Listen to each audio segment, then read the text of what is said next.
Dans cette capsule, je vais présenter comment colorer une description d'une évaluation et comment colorer une question. La coloration consiste à changer la couleur de l'arrière-plan. Elle est utile dans le cas de la réalisation de plusieurs évaluations de différentes matières en même temps, parce qu'il facilite la tâche aux surveillants. Il leur permet de bien installer les étudiants dans la salle numérique et de distinguer les évaluations. Alors, je vais choisir le cours formation enseignement à distance, l'examen blanc, l'évaluation que je vais changer d'arrière-plan, puis je vais changer les paramètres de l'examen blanc. Donc, si vous n'avez pas ces options-là, vous allez cliquer sur ce bouton-là et vous allez toutes les options de l'édition de la description. Je vais cliquer sur le bouton éditer le code source HTML et je vais ajouter une balise div style est égal la valeur background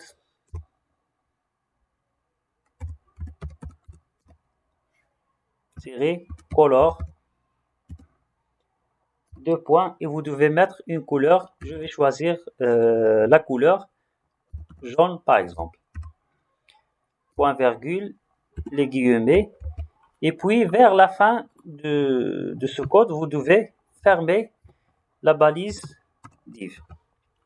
Vous devez cliquer sur mettre à jour et comme ça, la couleur de l'arrière-plan de mon évaluation est changée. Je vais valider, je vais enregistrer les modifications. Et comme vous voyez, la couleur de l'arrière-plan est changée. Maintenant, nous allons voir comment changer la couleur de l'arrière-plan d'une évaluation, d'une question plutôt. Donc, je vais cliquer sur l'engrenage et puis je vais cliquer sur banque de questions. Donc, voilà les questions que j'ai dans ma banque. Je vais choisir une question et je vais essayer de changer l'arrière-plan de cette dernière. Donc, je vais cliquer sur modifier, puis modifier la question. Je vais réaliser la même opération. Je vais cliquer sur éditer le code source HTML et je vais mettre tout le code de la question dans une balise div. Vers la fin de la question, donc n'oubliez pas de fermer la balise div et mettre à jour. Donc voilà, l'arrière-plan de la question est changé. Donc je vais enregistrer les modifications. Et puis, je vais cliquer sur l'aperçu pour voir comment la question sera affichée aux étudiants. Et comme ça, l'arrière-plan de ma question est bien changé.